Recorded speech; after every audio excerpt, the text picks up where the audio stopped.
오늘은 반가운 얼굴 앞에 앉아 있죠. 우리 구독자님들 홍유진 박사님 오늘 두 번째 뵙나요? 세 번째 뵙나요? 저희 두 번째예요. 두 번째. 네네. 우리 홍유진 박사님 두 번째 이제 뵙는데 저 전번에 방송 한번 끝나고 가셔서 주변에서 저 반응이 어땠어요?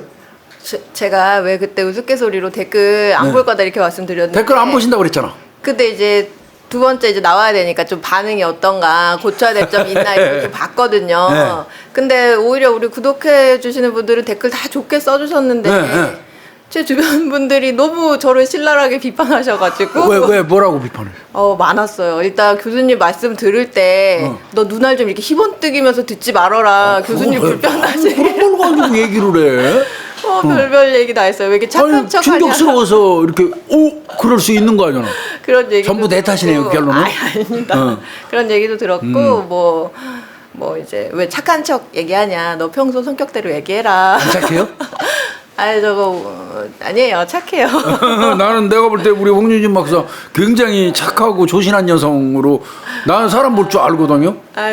나 반점쟁이에요. 아이 감사합니다.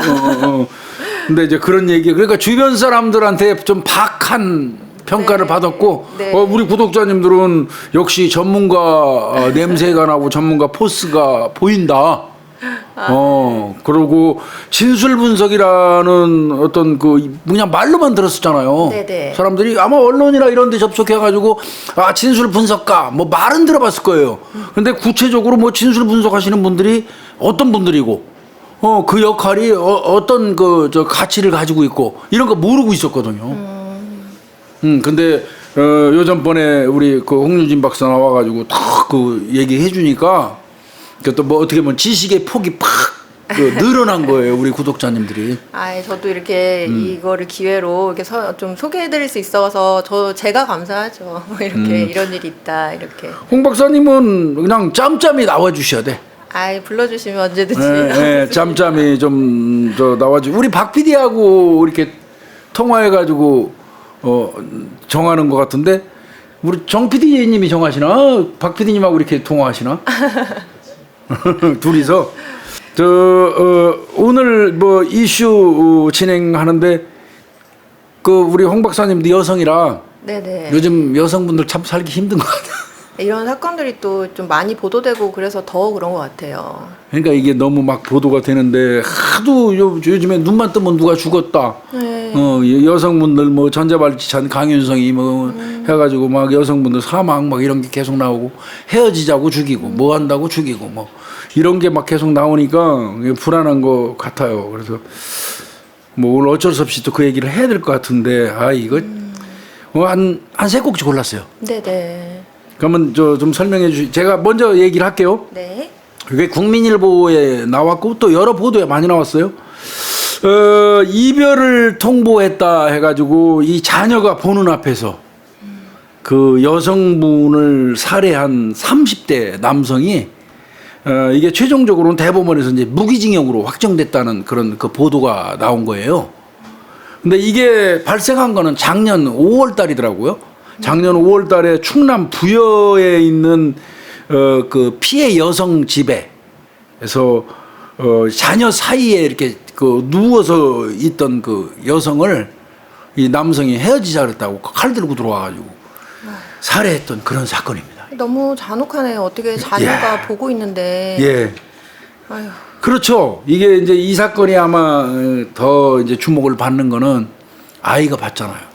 그러니까요. 아이가 이제 평생 트라우마로 남을 텐데. 이런 경우에 이제 아이 같은 경우는 이건 뭐 물론 그 국가기관에서 뭐 상담 치료는 해줘요. 그 트라우마 생기지 않게. 그렇겠죠. 근데 예. 그게 국가에서 솔직히 말씀드려서 수사기관에서 아이 이렇게 보듬어서 치료시키는 건 굉장히 짧거나 한정적이거든요.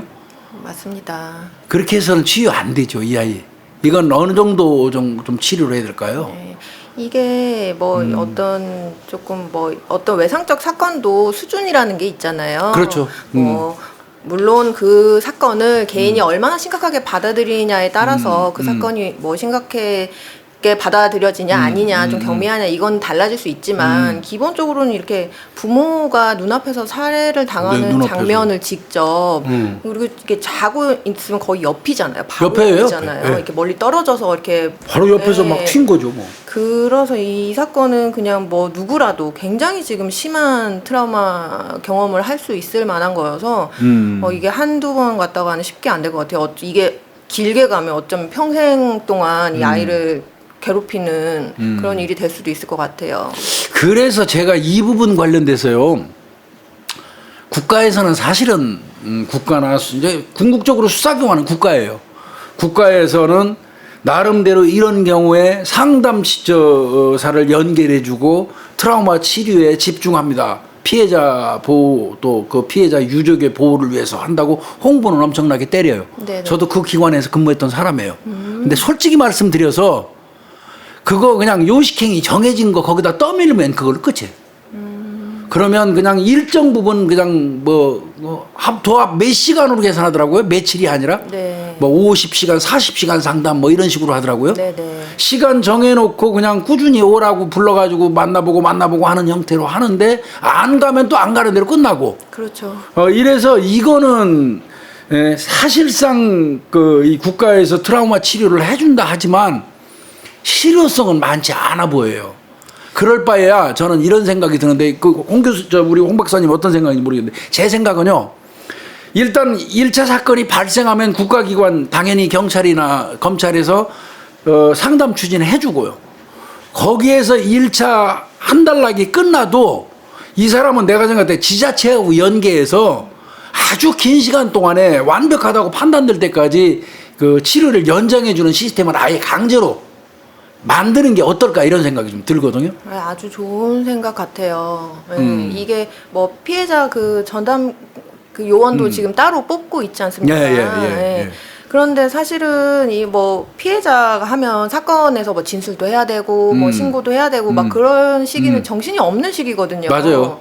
내가 지금 내 마음 추스리는 거에 집중을 충분히 할 수 있는 시간 그 기간이 아닌데 그러면 이제 이 사건 다 이제 어느 정도 일단락 되고 나서 그럼 그 일이 없어지는 게 아니잖아요. 그때부터 더 심하게 와닿는다고 그래요. 예, 그때부터 이제 현실로 진짜 내가 딱 돌아오면? 때, 그래서 교수님 말씀하신 그 방식이 굉장히 좋을 것 같아요. 그래서 꾸준하게 좀 지자체에서 그리고 또 이게 경찰 쪽으로 막 가서 또 받고 이런 거 자체가 좀 불편할 수 있거든요. 그렇죠. 그럼 근데 지자체랑 연결이 되면은 내가 거주하는 지역에서 좀 이렇게 편안하게 왔다. 이 상담받는 거가 잘 가고 쉽게 접근할 수 있는 게 굉장히 중요해요.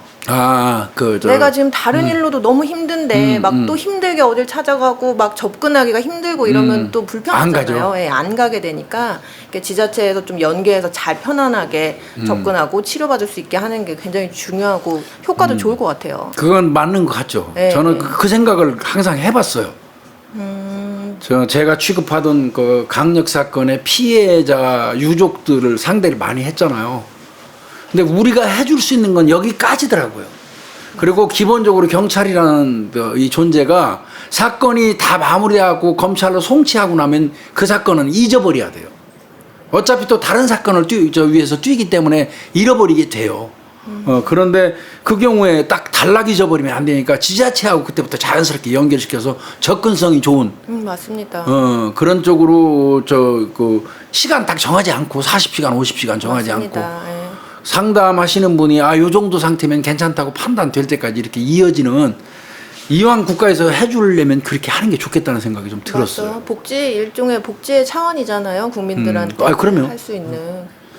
또 저 본인이 소속된 지자체에 세금 내잖아요. 그러니까요. 당연히 해줘야 될 것 같고 이거 봤더니요. 근데 이거 안타까운 게 있어요, 홍 박사님. 이 네. 사건 처음에 이 가해자 남성하고 피해 여성하고 그 다음에 또 지인이 한 사람이 있었대요. 그래서 세 사람이 술을 먹었다는 거예요. 네. 그러다가 아마 이 피해 여성은 저 남성한테 잘못하면 죽을 수도 있겠다는 뭔가 위기감 느꼈나 봐요. 이별 통보했지만 당일에 싸웠다고 싸웠다고 그래요. 술 먹으면서 싸웠는데 이제 아마 그게 싸웠다고 그래서 잘 사귀던 남녀 관계가 탁 끊어서 헤어지는 일은 없어요. 격하게 쌓인 거지 그거. 저도 그렇게 생각을 했는데요. 이게 사이가 안 좋았던 것 같아요. 그렇죠. 예.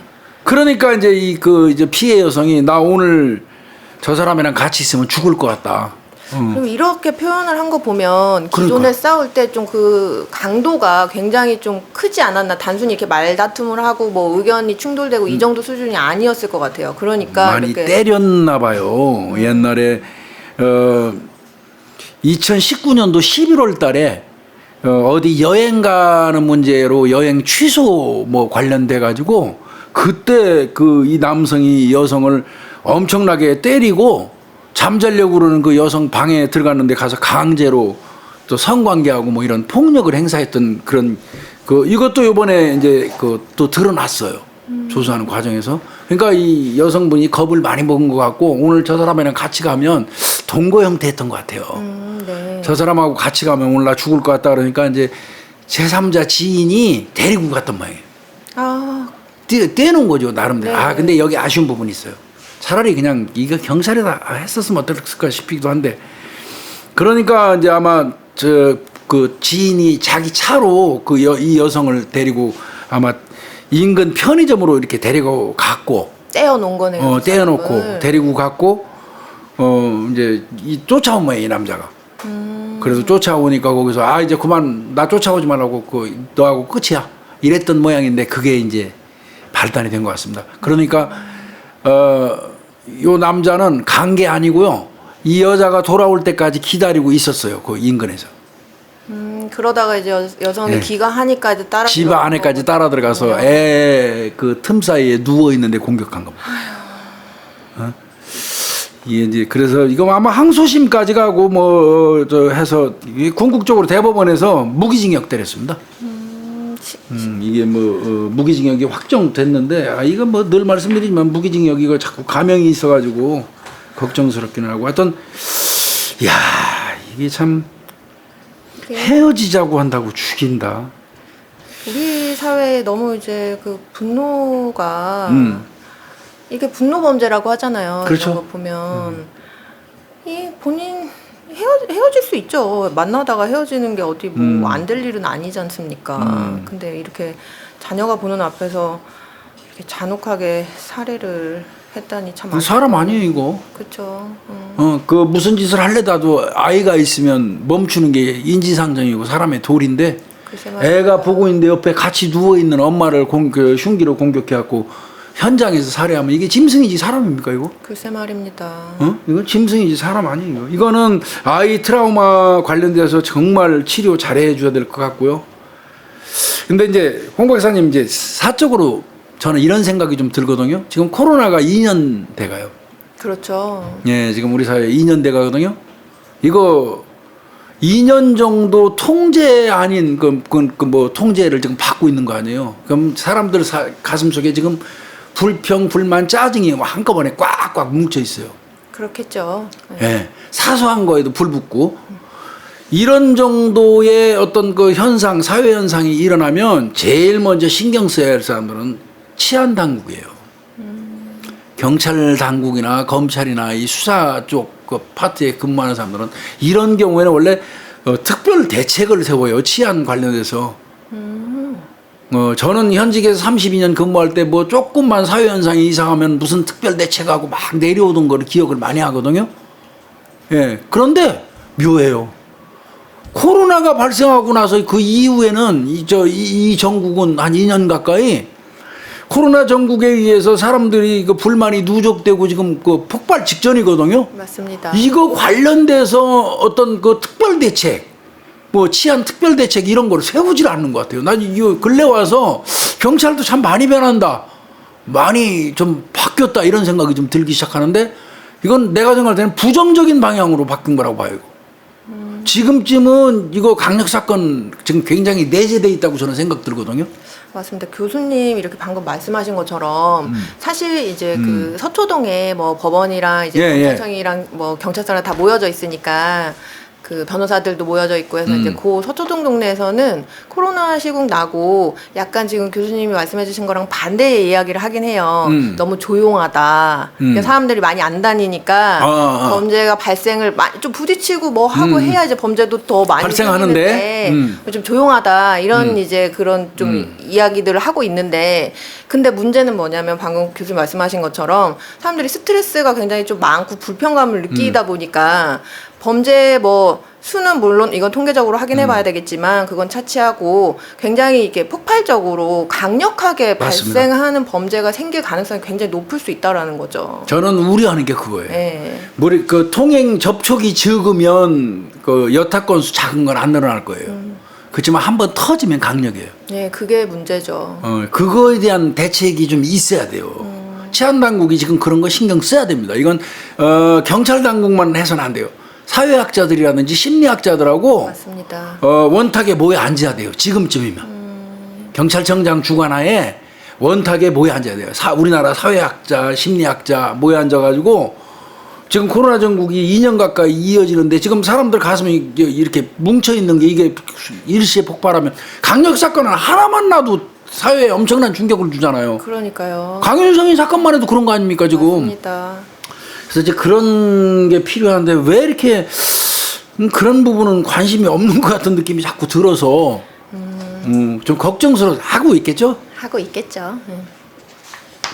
이놈은 하여튼 무기징역 잘 받았고 이건 영원히 못 나왔으면 좋겠어요 이 새끼는. 꿈속에서 맨날 그 여성 살해한 여성 꿈꾸면서 이 새끼 힘들었으면 좋겠어. 아이고. 나쁜 놈 말이야. 두 번째 사건도 참나 이거 제목은 이거예요. 헤어지자는 말에 곧장 응한. 너 남자놈이 야 너 여성분한테 너 헤어져 이랬더니 여성분이 마치 기다렸다는 듯이 오케이 했어요. 그게 열받은 거예요. 그게 열받은 그러니까 속된 말로 찌질남. 이놈이 이제 그때부터 여성 나치 사진 가지고 협박하고 돈 뜯어낸 사건입니다. 찌질하다는 말이 맞네요. 참나 이게 아니 근데 지가 헤어지자 그러면 그 여성이 매달려야 되나요? 이게 근데 헤어지자는 말이 그러니까 사실은 진심이 아니었던 거죠. 진은 아니었던 거죠. 아니 그럼 보면 사실은 여성분을 좀 좋아한 마음이 크니까 이렇게 헤어지자 이렇게 했는데 네. 알았어 이렇게 하니까 화가 난 거잖아요. 네. 근데 그렇게 사랑한 여성을 무슨 또 나체 사진 갖다가 또 협박을 합니까? 언제 또 나체 사진은 찍어놓고 너 내연녀라고 나와 있어요. 이 여성이 내연녀라고 나왔는데 왜 그러냐면 가족 지인한테 보내겠다면서 협박하면서 1,500만 원을 뜯어냈거든요. 돈까지 뜯어냈네요. 추잡하기 이를 데 없어요. 한마디로 얘기해서. 에휴, 이런 것들을 남자라고 내가 남자지만 이런 것들 생각하면 나시 후끈후끈해. 이런 이제 속된 말로 이런 찌질이 같은 것들 이런 것들이 남자 망신 다 시키고 댕기. 창피해. 이거 보니까 대구지방법원 제11형사부 이상호 부장판사가 재물손괴 등으로 이거 보니까 협박죄까지 포함됐어요. 35살 쳐드셨어요 이놈. 이놈한테 징역 10개월 선고했네요. 징역 10개월. 요 내용 보니까요. 작년이네요. 작년 3월 29일 날 나체 사진을 가져가고 지인한테 보내겠다도. 그러고 직장에다가 내연 관계 발설한다. 왜 그럽니까 도대체. 이렇게 겁을 줘가지고 1,500만 원을 여자로부터 가로챘는데 야, 정말 치사하기 이를 데 없네 이거. 아마 여성분이 그 가정이 있는 분이셨는가 봐요. 그러니까 내연관계 발설한다고 나체 사진까지 증거가 있다고 그러면서. 그러니까 돈도 돈 내놔. 가정이 있으니까 또 돈도 줄 수밖에 없는 좀 그런 입장이었던 것 같은데요. 네, 그러니까 1,500만 원을 뜯었는데 이게 아니 그 남자 새끼가 너 저 가정 있는 여자니까 나 너 만나기 힘들어 그냥 헤어지자 남자놈이 탁 얘기하니까 여성도 늘 불편했을 거 아니에요. 그렇겠죠. 그래 잘됐다 헤어지자 한 거예요. 그 바로 오케이 했다는 이유로 꼭지가 자긴 돌았다는데 저는 그거 아닐 것 같아요. 제 생각은 이거 아닐 것 같은데 이 자식 그냥 애초부터 헤어지자고 말한 것도 그냥 그렇고 애초부터 그냥 이 여성하고 정리하면서 돈 뜯어낼 목적이 있었던 게 아닐까 싶어요. 그렇죠. 만약에 이게 정말 감정적인 문제였다면 예. 이렇게 돈을 뜯어낼 이유는 없잖아요. 그렇죠. 이게 지가 말로는 그냥 나는 한번 헤어지자고 툭 던졌는데 섭섭하게도 저 여자가 바로 오케이 하는 바람에 열받았다는 소리는 아직도 그 여성을 엄청 지가 생각하고 있다는 뜻이잖아요. 그렇죠. 근데 그런 여성한테 협박해갖고 돈 뜯어냅니까? 돈을 왜 뜯어내냐고. 그거 아닌 것 같아요. 내가 볼 땐 이 새끼 애초부터 여성한테 돈 뜯어낼 목적이 있었던 걸로 보여요. 관계는 유지할 생각 없었던 것 같고. 저는 자꾸 그런 생각이 들어요. 어? 희한하죠. 계속 이혼하라고 요구를 했다고 그래요, 여성한테.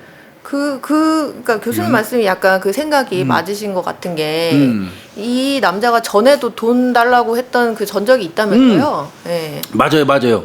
같은 해 4월 달에도 금품 요구했대요. 어? 이런 거 보면 요놈. 돈을 왜 자꾸 달라고 할까요? 그때 이렇게 돈 달라고 했는데 돈 안 주니까 그때 막 이렇게 공갈도 치고 그때도 그랬대요.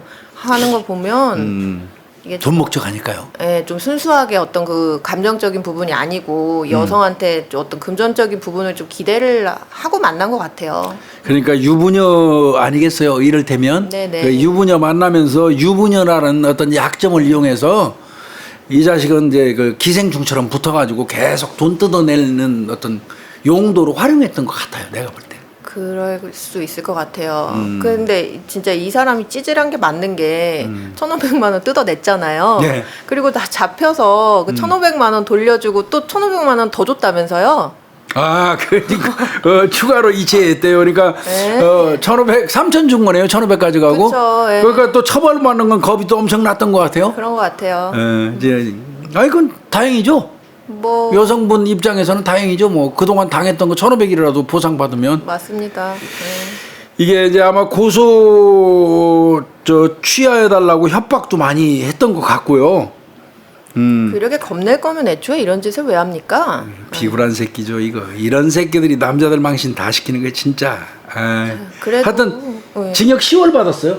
그래도 약간 어떻게 보면 조금 불행 중 다행이라고 할 수 있는 부분이 네. 협박이나 뭐 공갈 이런 걸로만 그쳐서 이게 어떤 내 말이요. 실질적으로 공격이나 이런 걸로까지 범죄로 더 심각한 찌질남이잖아요. 그래서 그런 것 같아요.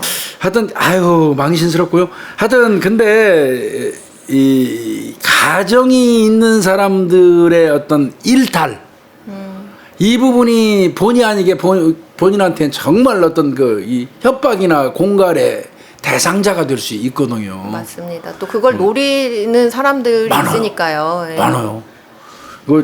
홍 박사님 우리 홍 박사님 저하고 방송 자주 안 해서 모르는데 내가 옛날에 제비 많이 다 잡으러 다녔어요. 아 정말요? 제비 꽤 많이 잡으러 다녔어. 어. 꽤 많이 잡으러 다녔고 꽤 많이 잡았어.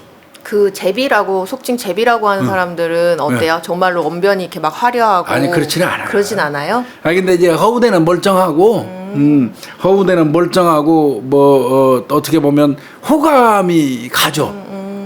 얼핏 보면 호감이 가고 이제 그런 양태로 생겼는데 제비 새끼들도 뭐 어떻게 묘사할 수는 없지만 하여튼 그런 얼굴형이 저는 좀 그려지기는 해요. 아 좀 특유의 뭐 어떤 얼굴형이 있어요? 네, 그런 게 그런데 대체로 이 제비들한테 걸려서 돈 뜯기는 여성들도 전부 유부녀예요.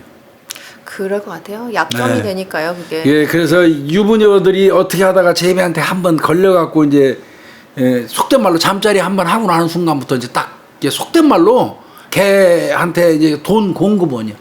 코 꼈다고 딱 하잖아요. 이렇게 빨대 꽂아놓은 거예요. 짬나는데 쪽쪽 빨아서 먹는 거예요.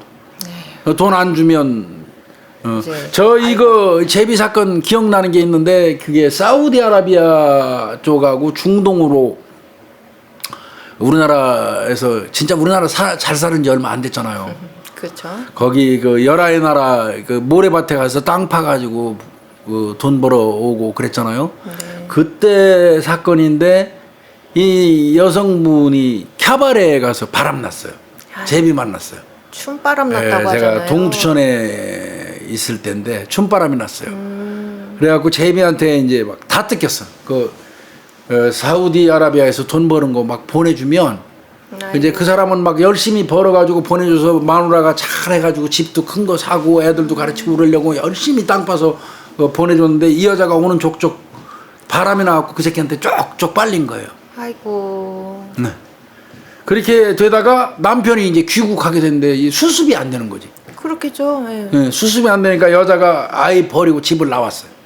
아, 애까지 그때 그 여자가 부천 쪽인가 어디 살았던 것 같은데 결국 남편이 귀국하는 이 전날 이 제비 새끼하고 도망 나왔어요.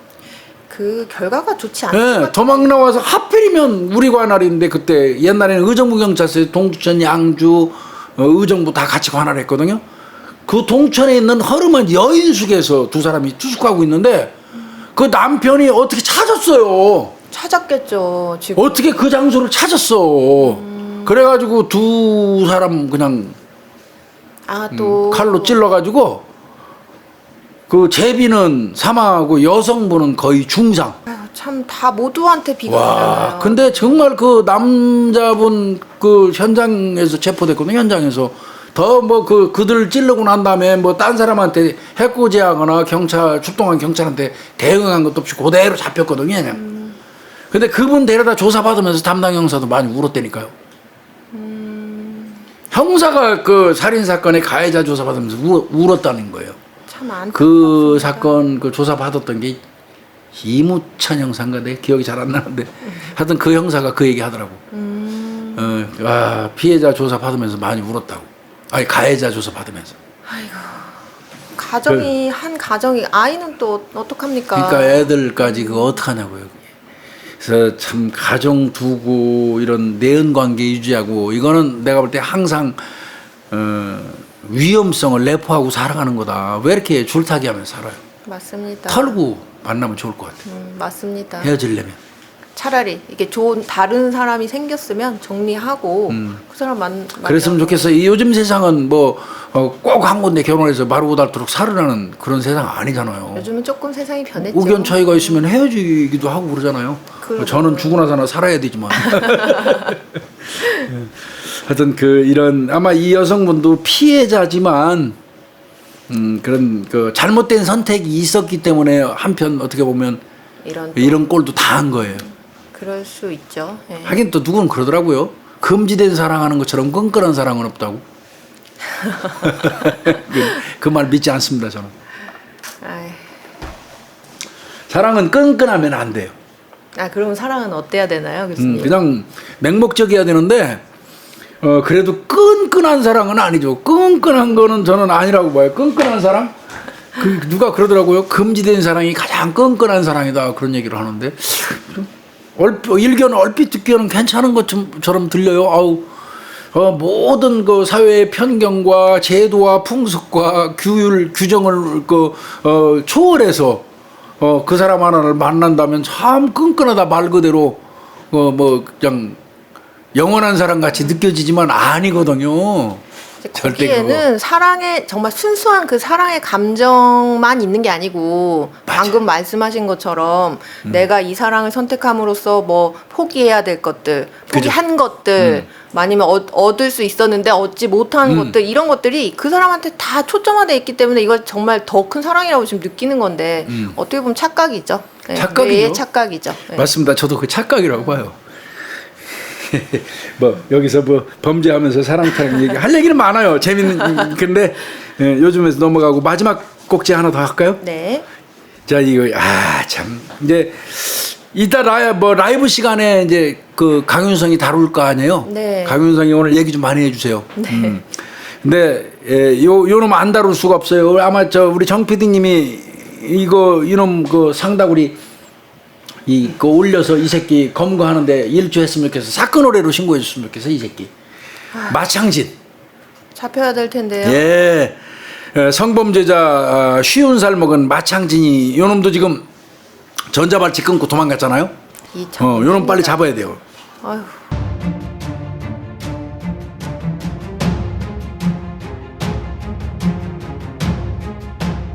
전남 고흥에서 전자발찌 훼손하고 지금 이게 성범죄자니까 전자발찌 찾죠.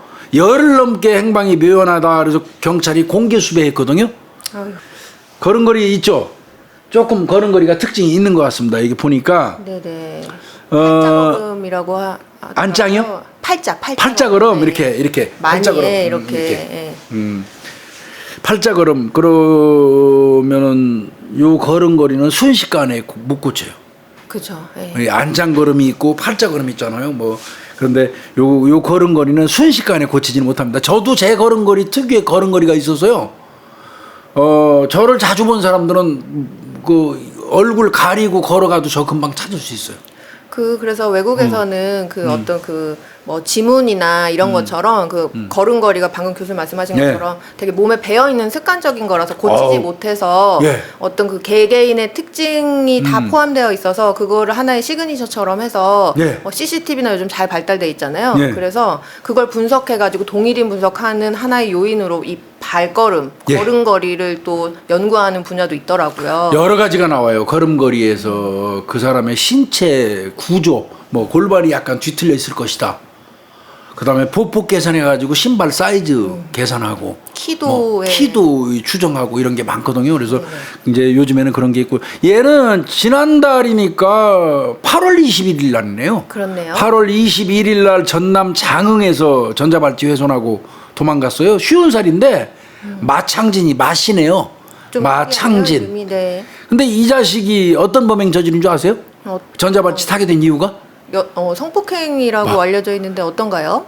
미성년자 성폭행이에요. 그것도. 아이고.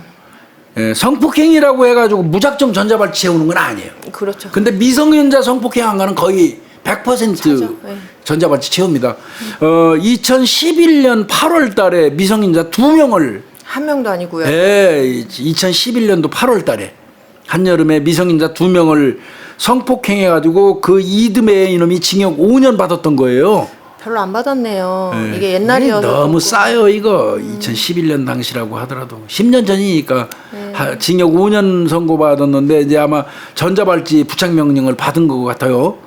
그리고 나왔는데 전자발찌 차고 생활하던 이놈이 7월 말에 또 다른 여성을 성폭행한 혐의로 고소장이 접수된 상태래요. 아이고. 그러면 미성년자 둘 하고 그래서 5년 받았잖아요. 네. 그리고 나와서 전자발찌 찼잖아요. 네. 근데 전자발찌 찬 상태에서 지난 7월 달에 다른 어떤 여성을 또 성폭행했나 봐요. 그래서 고소장이 지금 들어와 있는 상태래요. 그 상태에서 경찰 수사를 받던 중 자취를 감췄다는 거예요. 이거는 이제 곧 구속될 것 같으니까 도망간 것 같은데 네. 이거 아쉬워요. 이미 전자발찌를 부착하고 있는 놈이 성폭력으로 고소가 됐다면 요놈 상당히 위험한 놈이에요. 언제든지 내뛸 수 있는 놈이었고 이런 경우에는 그 보호관찰관하고 경찰이 일거수일투족을 딱 체크하고 있었어야지 맞아요. 아쉬운 부분은 하여튼 여러 가지 많은데 이 전자발찌 끊고 이렇게 자꾸 사고가 나다 보니까 이게 참 문제가 많다라고 이제 사회적으로 좀 이슈가 되는데 이게 좀 어떻게 제도적으로도 좀 뭐가 필요할 것 같아요, 많이. 뭐 지금 나는 이제 이걸 보면서 이 전자발찌 이거 현직에 있을 때 좀 읽었어요. 전자발찌 착용자 관련돼서 분명히 경찰이 전자발찌 착용자 때문에 욕먹는 일이 무지하게 생길 것이다 하고 내가 예언했어요. 그거 관련된 보고서도 많이 써서 내가 올렸고요. 아, 정말요? 이거 왜 그러냐면, 자, 이제 뭐, 우리, 홍유진 박사님은 뭐, 학부에서도 또 법학을 전공했으니까 알겠지만, 경찰의 직무 범위는 따지고 보면요, 수사가 종료하면 끝이에요. 그렇죠. 네. 형이 확정된 이후에 그 피의자 관리는 법무부 소관이에요. 네. 엄밀히 얘기해서요. 그러면 전자발찌를 착용한 사람들은 경찰 소관이 아닙니다. 이게 법적으로. 그렇죠. 그래서 법무부 보호관찰관들이 전자발찌 차고 있는 놈들을 따로 관리하는 거예요. 따로 뽑아서 한 200 몇 명 된다고 그러잖아요. 우리나라에. 네. 근데 말이 안 돼요. 200 몇 명. 지금 1인당 30명에서 50명을 관찰한대. 그게 가능해요? 맞습니다. 현실적으로 전자발찌 찬 놈을 나 혼자서 30명을 어떻게 그 새끼들을 관리합니까? 맞습니다. 이게 애초부터 말도 안 되는 거고요. 그러면 인원을 늘려야 되는데 그 이유가 뭔지 모르지만 안 되고 있어요. 계속. 네. 그러니까 이제 그거를 상쇄하는 방법으로 경찰하고 유기적인 관계를 맺어서 경찰의 협조를 적극적으로 받자. 초창기에는 정보도 안 줘갖고 서로 안 됐어요. 경찰한테 정보를 안 줬어요. 왜? 형기를 맞추고 나온 사람이고 법무부에서 발찌만 관리하는 사람이기 때문에 수사기관에다가 그 사람의 인적사항을 안 줬어요. 그리고 문제가 생기면 명단이나 주는 형태로 찾아달라고 했단 말이에요. 이번에 강윤석인 사건 같은 경우도요. 네. 이름이 전자발찌 훼손하고 가니까 전자발찌 훼손 사범이라고 알려줘서 경찰한테 잡아달라고 부탁을 했지, 강윤성이가 어떤 성향의 어떤 범죄자라는 걸 경찰한테 안 줬어요. 그리고 요놈이 저 전자발찌 끊고 지금 잠적했는데 조금 전에 말씀하신 극단적인 선택 가능성이 있다는 식으로 경찰한테 소스를 줬어요. 그럼 경찰은 어디에 포커스를 두겠습니까? 이 새끼 잡는 거, 이게 또 자살할 거 방지하는 거, 이쪽에 신경 쓰고 추적한 겁니다. 네. 물론 이제 이 얘기를 해요. 형사사법 그 통합망이 있죠. 킥스라고. 네. 킥스에는 다 나와 있어요. 범죄사실이나 뭐 이런 거. 그런데 문제는 경찰이 전자발찌 찾는 뭐 누구 용의자를 그 확인을 하려면 기한을 해야 돼요. 기한을 해가지고 상급자의 저 결재를 다 받아야 돼요. 그런 절차를 거쳐야지 그 사람에 대해서 인적사항을 킥스에서 확인할 수 있는 거예요. 강윤성이 것도. 그게 까다롭게 돼 있다면 더더군다나 일견 생각할 때 경찰 입장에서는 그거는 법무부 일이지 우리 거 아니잖아요. 그렇게 생각할 수 있죠. 네. 그거 문제 있다니까요. 물론 그런 생각을 하면 안 돼요. 경찰은 그런 생각하면 안 되지만 이 공직사회라는 게 그렇잖아요. 1번은 니네 거, 2번은 우리 거, 이런 그 순위는 공무원들처럼 따지는 사람들이 어디 있습니까? 그렇죠. 네. 근데 그러니까 법무부에서 보건관찰관이 전자발찌 끊고 잠적했을 때 강윤성에 대한 구체적인 범죄 사실 판결문까지 알려줬어야 되는 거예요. 이 정도로 위험한 놈이 그렇다고. 맞아요. 근데 그거 안 했던 게 이게 문제가 되고, 그래서 제가 일선에 있을 때 이런 거 예상을 해서 이랬어요. 차라리 법무부에서 보호관찰관을 뽑아가지고 전자발찌 따로 관리한다고 그러는데 그거 효율적으로 경찰처럼 못한다. 감시. 뭐 일단 내가 볼 땐 절대 어렵다. 네. 나는 알아요. 그거 안 된다는 거. 네. 그래서 그럴 바에야 차라리 경찰한테 그 직무를 줘라. 법을 개정해갖고 입법화해서 그 직무를 업무 중에 하나. 네, 경찰 업무에 저 전자발찌자 감시 체계 구축하고 상시로 가서 그 새끼들 감시하는 어떤 그 입법 절차 만들어 가지고 경찰한테 아예 줘라. 그리고 그 보호관찰관 뽑는 인원 들어가는 예산만큼 경찰관도 뽑아주면 된다. 그렇죠. 인원을 이제 충당해서. 예, 그럼 법무부 200명의 보호관찰보다는요 경찰 신분으로 200명이 그걸 담당하는 거하고는 전혀 달라요. 왜? 경찰 신분으로 200명은 다른 경찰들하고 협조가 원활히 돼요.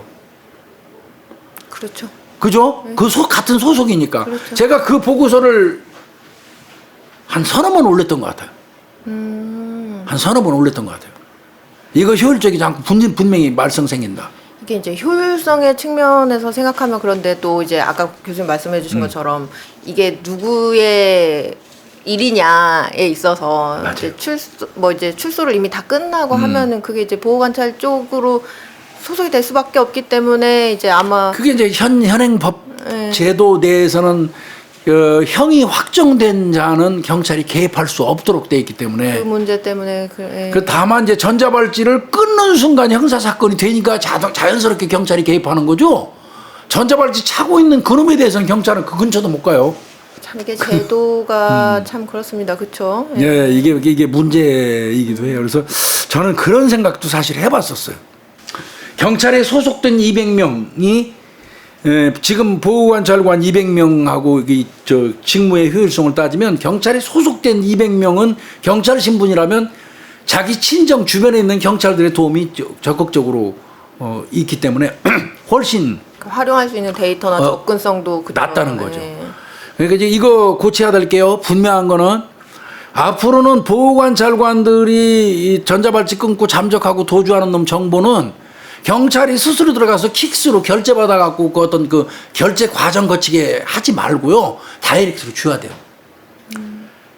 발찌 훼손하고 지금 꼈습니다. 근데 요 놈은 판결문에 의하면 이러이러한 죄를 졌고 이렇게 흉폭하고 이런 놈입니다 하고 경찰한테 그걸 지구대 제일 먼저 뛰어나가는 게 지구대 파출소거든요. 거기다 던져줘야 돼요. 그래야지 그들이 보고 야 이거 심각한 놈이다 하고 인식할 수 있어요. 그냥 오로지 쫓아가는 것과 알고 쫓아가는 건 달라요. 마음가짐부터도. 그러니까 보세요. 그 서울역에 가가지고 저 렌트카 차 버리고 네. 그 새끼 도망갔는데 그 새끼 도망간 것만 쫓아갔지 차 뒤지지도 않았잖아요. 글쎄 말입니다. 차 안에 그 흉기도 있었고 그랬는데 근데 물론 이미 뭐 범행하고 난 이후지만 그런 거 마찬가지잖아요. 강력 사건 나면 현장에서 차 같은 거 우리가 이잡듯이 뒤지잖아요.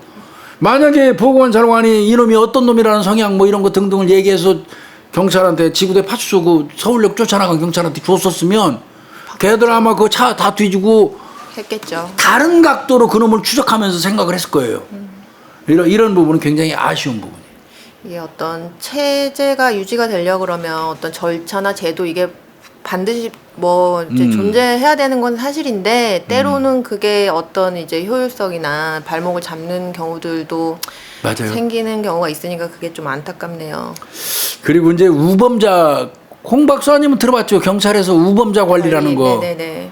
우범자 관리 하거든요. 네. 뭐 A급, B급, C급 나눠가지고 뭐 C급은 한 달에 한 번 한다든지 뭐 B급은 한 달에 2번, A급은 일주일에 한 번 뭐 이렇게 우범자 관찰하는 게 있어요. 네네. 근데 그 우범자 관찰 규정이 법적으로 없어요. 경찰청 훈령에 의해서 해요. 그러니까 엄밀히 얘기하면 법규가 아니에요. 그래서 경찰이 그 죄를 짓고 나와 형을 살고 나와갖고 우리 관내에 이제 그 A급 저 범죄자가 우범자가 살아요. 그럼 경찰이 담당 형사하고 지구대 파수소 담당 순경이 정해져 있어요. 그래서 이제 A급이면 일주일에 한 번씩 관찰해갖고 보고서를 쓰거든요. 네. 근데 그거 간접적으로 알아보도록 돼 있어요. 아, 이게 얼마나 그 주변에 있는 다른 사람들한테 물어봐갖고 동민 씨 지금 저 개똥이 새끼가 요즘에 뭐하고 어떻게 지내요? 이렇게 물어봐요. 간접적으로. 직접 걔를 경찰이 찾아가고 물어보면 그거는 형이 끝난 사람이기 때문에 그건 위법이라고 보는 거예요. 그래서 진정 탄원 인권에 막 들어가요. 그래서 간접적으로 이거 하다가 그것도 걸리면 경찰서 와서 다 부셔놔요. 그렇게 왜 나 죄 짓고 형 살고 나와서 살고 있는데. 마음 잡고 어떻게든 살아보려고 그러는데 경찰 니들이 주변에서 알짱거리면서 나에 대해서 물어봐갖고 나 취직도 못하게 하냐고 와서 뒤집어 엎어요. 할 말이 없어요. 할 말이. 그러면 그게 법적 근거가 있으면 야 인마 법에 의해서 이렇게 하는 거야 이럴 수 있는데 법적 근거 없단 말이에요. 그러니까 운영할 시스템을 만들어 놨으면 내 말이요. 그거를 이제 운영을 할 수 있도록 근거를 제도적으로 마련을 해줘야 이게 어이가 없다니까요. 실효성이 있는 건데 이게 유명무실하게 되는 거죠 사실. 그래서 제가 그 얘기했어요. 경찰청에다가 하지 마라 우범자 관리.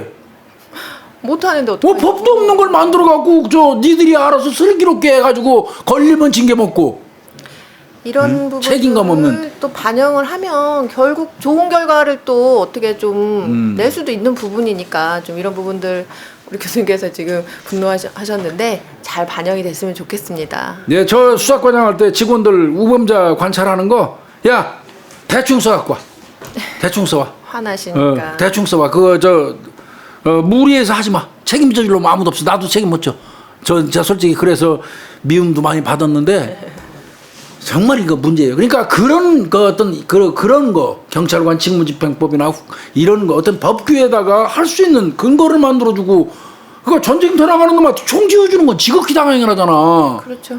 근데 총도 안 주고 그럼 잡으라고 그러면 되냐고 그게. 그런 형국이죠. 이 깝깝해요. 그래서 이거 전자발찌 문제는요.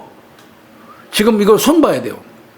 그럴 것 같아요. 예, 이거 보호관찰관 제도가 이대로 가는 게 맞을 건가? 경찰하고 협조는 어느 선까지 어느 정도 정보 공개가 가능한 건가? 뭐 이런 거 등등 이거 진지하게 머리 맞대고 해야 됩니다. 법무부가 뭐 대한민국 법 해석하는 건 자기들이 최고라고 생각하고 거만과 아집에 빠져갖고 그때 그 지들 하는 식으로 하면은 이거 국민들한테 도움 안 됩니다. 네?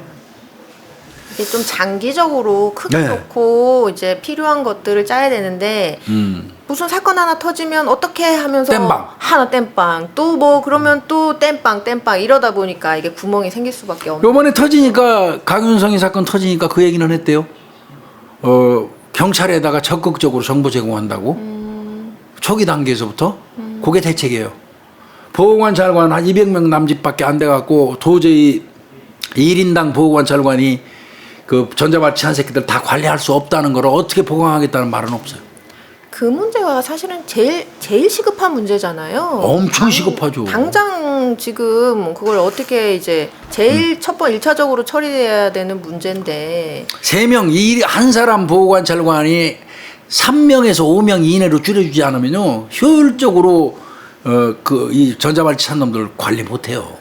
이 보호관찰관이 지금 하면 담당하는 수가 이제 너무 과중해갖고 이제 물론 그 업무의 과중성 이런 걸 다 떠나서 관리가 일단은 돼야 되지 않습니까? 그렇죠. 그 목적으로 이거를 지금 시행을 하는 건데 네. 그게 안 되고 있어서 이제 보호관찰관 수도 좀 확실히 많이 늘어나야 될 것 같긴 해요. 이게 뭐 단지 성범죄만 하는 게 아니라 지금 전자발찌는 계속 늘어나죠. 살인, 강도, 그러니까요. 이제 예, 강력범죄 다 상습, 네. 절도도 이제 강력범죄도 다 전자발찌 지우거든요. 그러니까요. 그럼 죄목 형량이 옛날에는 미성년자 성범죄자 관련된 것만 국한됐다가 지금은 살인, 강도, 뭐 상습, 절도 뭐 죄명이 다양해요. 그거 다 지우거든요. 그럼 전자발찌 하는 놈들은 1년에 몇 명 늘어나는데 그러니까요. 그걸 관리하는 사람들은 200명 선에서 왔다 갔다 하면서 무슨 수로 관리하냐고요. 이게 그럼 잘못된 거죠. 따로 노는 거지. 처음에는 교수 말씀하신 것처럼 그 아동 성범죄자들만 했으니까 예. 처음에 한 그렇게 관리하는 인원도 적었다라고 뭐 그때는 이해가 그렇죠. 되죠. 근데 이거를 그 강력범죄 전체에 대한 좀 확대를 해놓으면 여기는 어떡합니까? 당연히 들려야 되는 거거든요. 근데 난 이런 걸 이해가 안 가요. 다 그런 건 아니지만 공직사회에 높이 올라간 사람들이 자신의 어떤 안위만 생각하는 경향이 상당히 많아요. 아주 많아요. 진심으로 공직자다는 개념으로 국민들 입장에 국민의 눈으로 그 바라보는 사람들이 적은 게 우리나라 어떻게 보면 불행일 수도 있죠. 정말 당장 우리 국민들이 이렇게 겪는 그런 부분들이 좀 해결될 수 있게 실효성 있는 제도, 그렇죠? 그런 운영들이 잘 좀 언제나 될까요? 언제쯤이면 되겠죠. 언젠가는 되겠지만 되겠죠. 그 언젠가 되기 전까지 너무 많은 사람들이 희생되기 때문에 억울한 거죠. 공직사회 전체가 불신 맞는 그 어떤 이론이 있죠. 제로의 법칙. A라는 공무원 하는 거 보니까 직무 100점이에요. 100점. B도 100점, C도 100점, D도 100점인데 E라는 놈이 개판쳐서 빵점이에요. 그럼 곱하기 하면 제로예요. 그래서 제로의 법칙이라고 그러거든요. 그 한 놈 때문에 빵이 돼 버리거든요. 앞서 열심히 일하는 사람들이. 근데 공직자의 숙명이에요. 그건 받아들여야 돼. 경찰도 지금 마찬가지잖아요. 그렇죠. 잘못하는 몇몇 놈 때문에 전체가 다 도매금으로 욕먹고 그러는 거거든요. 근데 이제 그게 억울하다고 볼멘 소리하고 퉁퉁거리는데 그게 제로의 법칙이 작용해서 그래요. 받아들여야 돼요. 그러니까요.